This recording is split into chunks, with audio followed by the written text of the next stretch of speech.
사도행전 27장 말씀 함께 나누도록 하시겠습니다.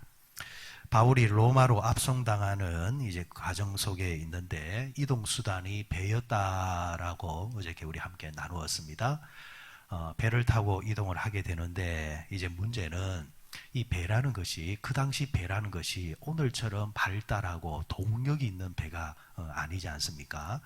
그야말로 바람의 때를 잘 맞추고 물때를 맞춰야 그 흐름대로 이제 가게 되어지는데, 특히나 이제 큰 바다를 건널 때는 아시다시피 작은 바다야 작은 배를 타고 가면 되지만은 큰 바다 같은 경우는 배가 커야 됩니다. 배가 커야 이 요동치는 것이 이제 적기 때문에 자칫 이제 큰 바다에 작은 배를 몰고 나갔다가는 큰 일을 당할 수가 있습니다. 고대 사회는 이제 더 했을 거란 말입니다. 그죠? 그래서 배를 타고 이제 이동을 할 때는 물때가 어떻게 되느냐, 그리고 바람이 어떻게 되느냐, 그리고 이 시기가 되어지면은 항상 바람은 어떻게 부느냐, 이런 것들을 다 계산해 가지고 그리고 이동을 이제 하게 되어집니다. 이제 전문가들은, 이제 바다의 전문가들은 바다를 쉽게 생각하지 마라, 산악 전문가들은 산을 쉽게 생각하지 마라. 꼭 항상 아마추어들이 문제입니다. 아마추어들이 이제 겁이 없단 말이에요. 자기들 보기에는 괜찮은 거 같거든요. 하지만은 그렇게 준비하고 나가도 이 자연 앞에서는 인간이 얼마나 무기력한지 깨닫게 되어집니다.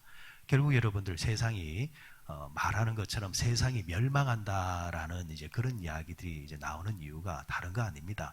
대자연의 이제 대반격이라 이제 말하거든요. 인간이 자연을 향하여서 공격을 했을 때에 그 자연이 인간을 향해서 달려들어오게 되어지면은 인간은 불감당이라는 거죠. 기껏해야 사람들이 머리 쓰고 뭐 준비하고 계획을 하지만은 보십시오. 밑에서 태풍 하나 올라와 버리면은 속수무책으로 당하잖아요. 하늘에서 물을 쏟아 부으면은 인간이 뭐 다른 방법이 없잖아요. 그런 이제 대자연의 이런 그 비라든지 바람이라든지 큰일이 벌어지게 될 때에, 지진이 날 때에, 야, 인간이 얼마나 나약한 존재인가를 우리가 다시 알게 되어집니다. 자, 오늘 본문에도 이제 바다를 건너갑니다. 276명의 사람들, 그러니까 이 배는 상선입니다. 상선. 상선에는 상인들도 있고 뱃사람도 있고 그리고 죄수도 있습니다. 이렇게 뒤섞여 있는 이유는 그 당시 시대적 배경이 로마가 이제 지배국입니다. 그죠? 그런데 로마는 로마 제국, 그러니까 제국을 계속해서 이제 확장해 나가는 이제 단계에서 군사용으로 배들이 많이 이제 손실을 입습니다. 그러다 보니까 이런 죄수를 옮기는 이 배도 사실은 상선을 이용하지 말고 이제 군사용으로 이용을 해야 되지만은 그런 여력이 없다라는 거죠. 그래서 그 당시는 이 상선과 이 군인들이 계약을 맺습니다. 계약을 맺을 때에 이 섬에서 저 섬으로, 여기서 저 로마로 건너갈 때에 그냥 가지 말고 죄수를 같이 좀 실어다 주면은 거기에 대한 대가를 치른다라는 식으로 이제 계약이 이제 많이 이제 맺어지고 그렇게 이용을 했었습니다. 자, 지금 그 상선 하나를 이제 임대를 해가지고 그 배에 지금 백부장 율리오와 함께 지금 바울이 이제 제수 함께 지금 로마로 지금 가는 가운데 있습니다. 자, 그런데 그런 상황에서 어떤 이제 일이 벌어지게 되느냐? 9절에 보시면은, 여러분의 성경책 27장 9절에 보면은, 여러 날이 걸려 금식하는 절기가 이미 지났으므로 항해하기에 위태로운지라 바울이 그들을 권하여, 이렇게 지금 말하고 있습니다. 여러 날이 전했다. 지금 이제 이 배가 바로 논스톱으로 가는 배가 아닙니다. 요즘이야 동력배니까 논스톱으로 가도 큰 무리가 없지만은 이 당시 배는 로마라는 곳을 갈 때까지 계속해서 완행처럼 여기다 들렸다가 여기다 들렸다가 이런 식으로 이제 들렸다 가는 이제 그런 이제 형태의 배란 말입니다. 이제 그런 배가 이제 또 한 바다를 이제 건너기 위해서 이제 준비를 하고 채비를 하고 나서려고 할 때에 여기까지 올 때에 좀 시간이 조금 걸려버린 거예요. 계획상으로는 여기에 닷새만에 와야 되는데 예를 들어서 열흘 만에 왔다. 그러면 그 다음 바다를 건너갈 때에 이 물때가 안 맞다, 절기가 안 맞다라는 겁니다. 여러분, 바다도 계절별로 바다의 색깔이 다르잖아요. 출렁이는 파도의 높이가 다르잖아요. 그죠? 지금 이때가 절기 때가 이미 지났다는 말은 요 절기 때는 어느 절기를 말하느냐 하니까 그 성경에서는 7월 절기, 그러니까 대속죄일을 말하는데 우리 이제 그 날짜 계산으로 말하면은 10월을 말합니다. 10월 때가 지났다라는 겁니다. 10월 때가 지났다는 말은 찬바람이 불기 시작했다라는 겁니다. 그러니까 잔잔한 바다가 아니라 이제는 요동치는 바다라는 이제 절기로 들어가게 됐다라는 이야기예요.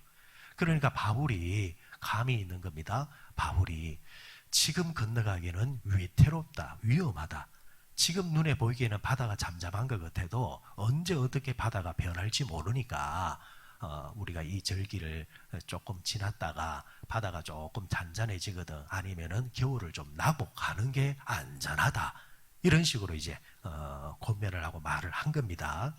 자, 그 말을 들었던 이제 그 사람들이 11절 한번 보세요. 11절에 보니까 백부장이 선장과 선주의 말을 바울의 말보다 더 믿더라.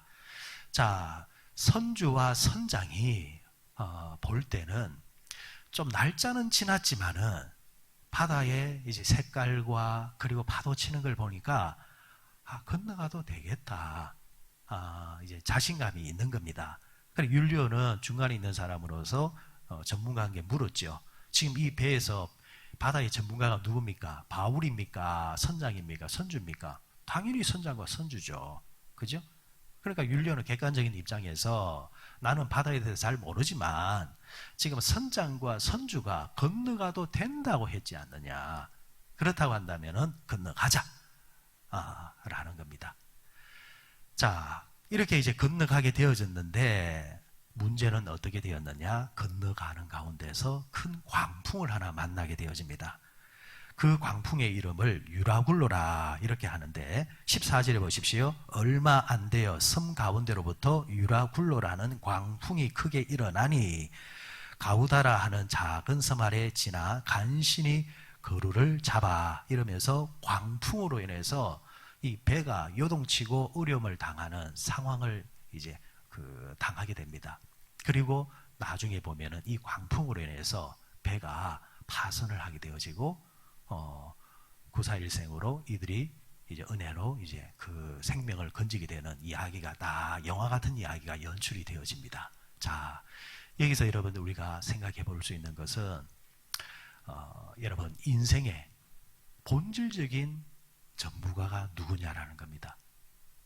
제가 아는 전문가는요, 세상은 전문가가 필요해요. 전문가 분명히 있어야 됩니다.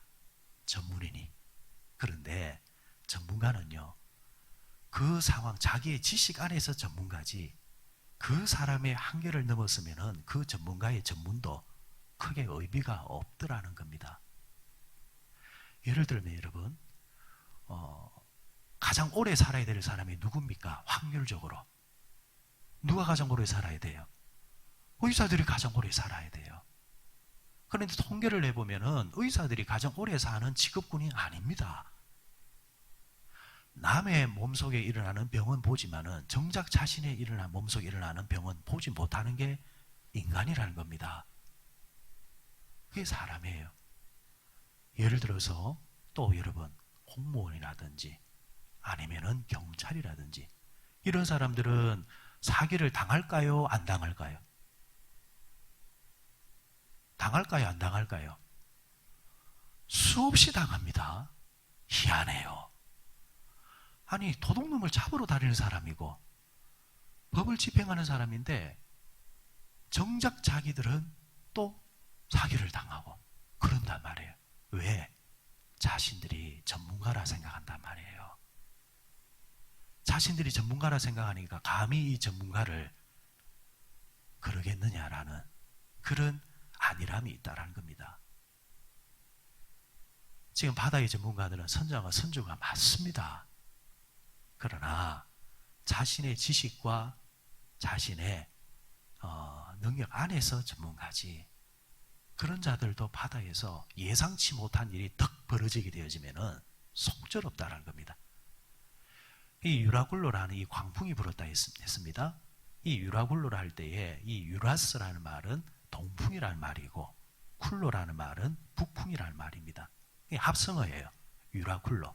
그러니까 이 바람이 어떻게 불었단 말입니까? 동쪽과 북풍이 동시에 불었다는 겁니다. 방향이 없다는 거, 바람의 방향이. 막 계속해서 동쪽 바람 불었다, 북풍 바람 불었다, 왔다 갔다 해보니까 거기에서 바다의 배가 성하겠냐라는 겁니다. 한쪽 방향으로 불면은 선장이 그 바람은 방향을 맞춰가지고 배를 움직이면 되지만 이래 갔다 저래 갔다 해버리면은 순식간에 그래버리면은 이 바다에서 배가 버텨낼 재간이 없다라는 거죠. 전문가라는 것은 바다에서 인생에 있어서 자기가 예상한 대로만 움직여주면 전문가가 되지만 그 영역을 벗어나면은 전문가도 비전문가와 별 다를 바가 없다. 여러분, 결국 인생의 전문가는 하나님밖에 없습니다. 결국 여러분, 인생의 문제는 변수잖아요. 변수. 수학도 산수도 상수가 있고 변수가 있잖아요. 상수야 누가 못합니까? 정해진 숫자인데. 그런데 정해지지 아니하는 이 X가 나오면은 이게 답답해지는 거예요. 이게 도대체 뭘까? 인생에는 의외로 변수가 너무너무 많습니다. 이 변수는 내 영역이 아니고 하나님의 영역입니다. 그래서 인생의 전문가는 하나님이시다. 인생의 변수가 생길 때마다 여러분의 지식과 여러분의 그 알량한 방법으로 어떻게 할 수 있다. 여러분, 큰 코 다칩니다. 습관적으로 우리는 어떻게 되느냐? 크고 작은 문제가 있을 때마다 항상 하나님께 먼저 엎드려 버려야 됩니다. 그러면 하나님께서 우리의 인생의 전문가가 되셔서 복된 길로 인도하십니다. 자, 그리고 오늘 본문에 보게 되어지면은 잠시 일어나는 그 상황 순종에 사람들이 속고 있는 것을 보게 됩니다. 13절 한번 보세요. 남풍이 순하게 불매 그들이 뜻을 이룬 줄 알고 닻을 감아 거래대 해변을 끼고 항해하였다. 이렇게 말을 하고 있습니다. 자, 남풍에 순풍이 들어왔다 했습니다. 남풍에 이제 바람을 타고 순하게 불으니까 잔잔한 바람을 부니까 배가 가기에 좋은 바람이 부니까 여기에 속았다라는 겁니다. 그러니까 이러면 사람이 선줄로 생각할 때 어떻게 하라 했습니까? 넘어질까 조심해라. 잘 될 때 조심해라. 건강할 때 조심해라. 평탄할 때 조심해라. 그때 게으르면 안 된다. 대부분의 사람들이 조금만 괜찮으면 괜찮은 줄 압니다. 여러분, 괜찮을 때 더 기도하시고 괜찮을 때 더 하나님께 아뢰는 습성들을 가지고 있어야 됩니다. 남풍의 순풍이었지만은 그러나 뒤에 뭐가 불었습니까? 생각지 않았던 동풍과 북풍이 불어버렸잖아요. 어떻게 될지 모른다는 겁니다. 잠깐 잘 되면은 그게 잘 되는 것이냐 착각하지 말라는 이야기입니다. 어려울 때도 기도하시고 잘 될 때도 어떻게 하라? 더 기도하시는 사람이 되라. 자, 이제 이런 가운데서 오늘 우리가 읽었던 본문이 등장합니다. 21절에 보니까 자, 이런 상황입니다. 이대로 있으면은 이제 다 같이 이제 죽을 수밖에 없는 그런 상황이 되었습니다. 이럴 때 21절에 여러 사람이 오래 먹지 못하였음에 바울이 가운데 서서 말하되 여러분들이요 내 말을 듣고 거래대에서 떠나지 아니하여 이 타격과 손상을 면하였더라면 좋을 뻔하였느니라. 왜 내 말을 안 들었냐라는 겁니다. 왜 내 말을? 그러면 바울은 전문가가 아니지만은 이렇게 말할 수 있는 건 뭡니까? 바울의 마음 일심이 하나 있습니다. 그건 뭡니까? 신념이 뭡니까? 나는 전문가가 아니지만은 하나님이 나를 어디로 데려간다는 겁니까? 로마까지 데려가기 때문에 여기서 일어나는 일련의 일들, 이런 상황들 다 하나님의 통제 아래에 있다. 그러면은 하나님과 교통하고 있는 내가 전문가라는 이야기입니다. 기도해 주는 사람이 전문가예요. 여러분, 목회자들을 왜 세웠습니까? 세상적인 것은 전문가가 아니에요. 제가 한 번씩 보면은 그런 분들이 있어요. 다 계획 잡아와요. 그리고 물어요. 그럼 제 대답을 안 합니다. 알아서 하시면 그게 맞습니다. 왜냐하니까 다 해놔놓고 그냥 확인해 보는 거예요. 정말 물어보는 건 뭐냐니까, 목사님 기도해 주십시오. 지금 내가 어느 쪽이든지 판단할 수 없는 상황입니다. 딱 그럴 때 여러분 같이 기도하는 거예요. 딱 생각해서 말하면 이미 결정이 되어 있더라고요. 거기다가 무슨 말을 하겠어요? 말을 안 하는 거예요. 어쩔 때는 사람들 하나님과의 관계도 그래요. 기도하는 거 가만히 보니까 되게 하여 주옵소서 다 준비해 놓은 거예요. 하나님이 이렇게 해달라는 거예요. 무조건 안 되면 안 된다는 거예요. 그거는 물어보는 게 아닙니다. 하나님께 여쭤보는 게 아닙니다. 내가 다 해놓고 하나님은 어떻게 하라는 거예요? 실행해 달라는 거예요. 그걸 우리가 어떻게 하나님께 여쭤보는 기도를 하고 하나님께 의뢰한다 이렇게 말할 수 있습니까? 그러놓고 나중에 하나님이 응답 안 하셨다 그런단 말이에요. 아니, 하나님의 도움을 구하긴 구했지만은 하나님 어떻게 했으면 좋겠습니까? 그렇게 물어봤습니까? 안 물어보고 일방적으로 다 해놓고 무조건 하나님 도와달라 해놔놓고 무슨 결과에 대해서도 하나님 왜 그러십니까? 이렇게 말할 수 있느냐라는 겁니다. 기도라는 것은 하나님께 무조건 이렇게 해 주십시오가 아니라 이런 상황인데 아버지 내가 보기에는 오른쪽 길로 가는 것이 안전할 것 같은데 하나님 왼쪽 길도 있는데 어느 길로 가야 맞는지 말씀해 주옵소서. 하나님이 가라 하시면 그 길로 가겠습니다. 이게 하나님께 여쭤보는 거죠. 바울이 유럽으로 가려고 하다가 아시아로 가려다가 하나님이 어떻게 하라 했습니까? 가지마! 이랬잖아요. 바울이 어떻게 처세를 했습니까? 자기 생각을 접어버리고 유럽으로 갔잖아요. 그게 기도의 사람이요. 그게 순종의 사람입니다. 자, 바울이 전문가 말 들었지만 나는 하나님과 교통하는 사람인데 내 말을 들었으면 좋았을지 않겠느냐. 자, 여기까지 좋아요. 그 다음에 말이 오늘 결론의 말입니다. 22절에 보니까 내가 너희를 권하노니 이제는 안심하라. 너희 중 아무도 생명에는 아무런 손상이 없겠고 오직 배뿐이니라. 자, 바울이 뭐라고 말합니까? 배는 파손될 거다. 하지만 이 배에 타고 있는 모든 사람들은 생명의 해함이 없을 것이다. 이렇게 이제 선포적으로 말을 합니다. 그리고 이 배에 타고 있었던 276명의 사람들이 다 안전하게 구조를 받게 되어집니다. 그러면은 결론적으로 여기 있는 276명의 사람들이 다 구원받았던 이유가 뭘까? 여러분 말 안 들었잖아요.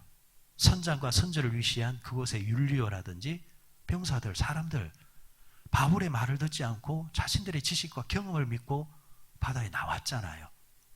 하나님 입장에서는 자기 뜻대로 했기 때문에 결과도 자기들이 책임을 져야 되는 게 맞습니다. 그런데 바울의 선포 속에는 다 산다 했단 말이에요. 왜 다 사는 걸까요? 왜 다 사는 걸까? 이유는 하나입니다. 그 배 안에 누가 있기 때문에? 바울이 있기 때문입니다. 그 배 안에 하나님의 사람이 있기 때문입니다. 하나님이 주목하시는 것은 270명의 사람의 목숨이 귀해서가 아니라 목숨도 목숨 나름입니다. 그 목숨 가운데서 하나님의 사람이 있단 말이에요. 우리도 그렇잖아요. 아이들이 학교에서 쭉 이렇게 나와요. 네? 유치원에서 쭉 나와요. 여러분 솔직히 다 귀합니까? 솔직히 다 귀하게 봅니까? 내 손자, 내 손녀 그것만 쳐다보고 있죠. 어이구 내 새끼잖아요. 모르겠어요. 이 이야기를 인권단체에서 들으면 저를 보고 욕할지 모르겠지만은 우리 솔직해지십시다. 수많은 사람들이 엉켜 나와도 내 눈이 가는 곳은 하나입니다. 여러분들의 자식과 여러분들의 가족이 눈에 딱 들어오잖아요. 하나님도 하나님의 백성이 있다 했습니다. 내 백성이라 했습니다. 너는 내 것이라 했습니다. 그러니까 세상에도 하나님의 것이 있다라는 거죠. 이 광풍 가운데서 이 배 위에 하나님의 것이 딱 있단 말이에요. 그러니까 그 하나님의 것을 보호하고 구원시키기 위해서 옆에 있는 사람들까지 같이 등달아 보호함을 받는 겁니다. 이 말이 여러분들 우리에게 적용되면 어떻게 되는 겁니까? 가정에 이런 사람 저런 사람이 있어도 바울과 같은 한 사람이 다 버티고 있으면 하나님이 그 바울과 같은 그 한 사람 때문에 그 가족들을 보호하십니다. 내가 봐도 객관적으로 봐도 참 부족하게 보여요. 그런데 하나님이 그 부족한 자를 보는 게 아니라 그를 위해서 기도하고 있는 나를 보고 계신다라는 겁니다. 세상에 여러분 많은 사람들이 있지만은 결국 하나님의 사람, 이 땅의 교회를 보시고 하나님은 세상을 그래도 용서하시고 더 나은 곳으로 데려가려고 하십니다. 말씀의 결론입니다. 그러면은 이 바울과 같은 그 한 사람이 내가 맞느냐라는 겁니다. 어떤 상황 속에서든지 하나님의 주권을 인정하고 그리고 하나님께 아뢰일 줄 알고 사람들은 건너가자 하더라도 기도하면서 하나님의 감동이 아니라 하면은 그 아닌 것을 이야기할 줄 알고 그 믿음으로 살고 있는 그 한 사람이 내가 맞느냐라는 겁니다. 새벽기도 왜 하십니까? 그 한 사람이 되기 위해서 하는 겁니다. 끊임없이 나 자신을 쳐서 복종시켜서 기도하면서 하나님의 뜻을 묻고 그리고 그 감동대로 살려고 여러분 우리 새벽기도 하는 거잖아요. 그죠? 오늘 이 바울 한 사람 때문에 폭풍 가운데서도 강풍 가운데서도 그곳의 모든 사람들을 구원시켜 주시고 살려주신 은혜가 여러분 한 사람 때문에 여러분들의 가정과 여러분들의 자식들과 여러분이 하시는 모든 일들 속에 하나님의 은혜가 있으시기를 주의 이름으로 축원드립니다.